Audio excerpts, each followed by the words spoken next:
Après les fusées, les avions, la semaine dernière, je vous parlais du départ d'une fabuleuse aventure, la reconstitution, 70 ans après, des vols de l'Aéropostale entre Toulouse et Santiago du Chili, en particulier du premier de ces vols effectués par Mermoz.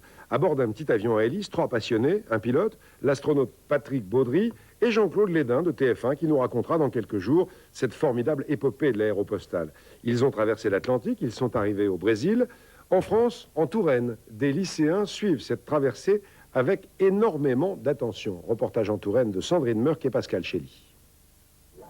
Quand on a pour parrain un astronaute, on peut se payer le luxe de vivre en aventurier. Même à 12 ans, même quand on appartient à un petit collège rural isolé de tout. À bord du Catalina, un avion qu'aurait pu piloter Mermoz, Patrick Baudry est parti sur les traces de l'Aéropostale.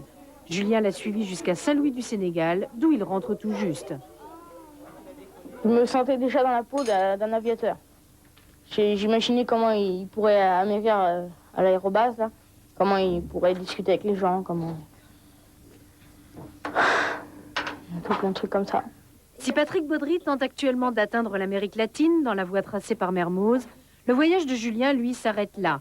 Mais dans la tête de tous ces cinquièmes, une petite graine d'aventure a commencé à germer.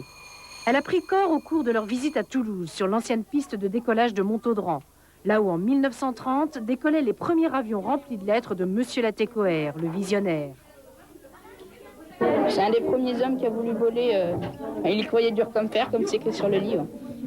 Morale de l'histoire? Faut toujours croire en soi. Et quand on ne peut pas, faut essayer. Objectif pédagogique numéro 1 atteint. Leçon numéro 2, histoire vivante. Dès qu'on peut aller sur le terrain, c'est quelque chose qui donne une autre dimension et les élèves sont plus partie prenante, donc plus motivés et ils mémorisent bien plus rapidement.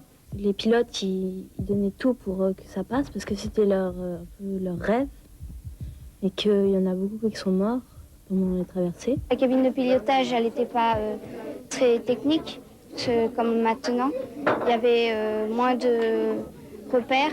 Il y a plus de boutons à cette date que dans les années 1930. Pas de pilotage automatique. Ouais, voilà.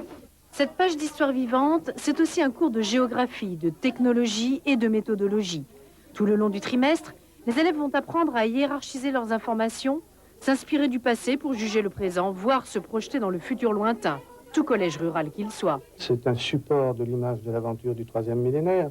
Et pour nous, c'est tellement plus enrichissant de suivre Patrick Baudry que de suivre les découvertes de Pasteur, que là, nous avons vraiment une émulation des esprits. Loin des loisirs et des pôles culturels des villes, notre petit collège des Champs a beaucoup investi dans l'informatique et papote quotidiennement par Internet avec l'équipage du Catalina. De quoi former toute une génération, sinon de héros, du moins de curieux et de débrouillards. Et le mois prochain, dans cette édition de 13h, nous aussi, nous repartirons sur les traces de Mermoz, Guillaumet et Saint-Exupéry avec 2 documents, vous le verrez, absolument fabuleux.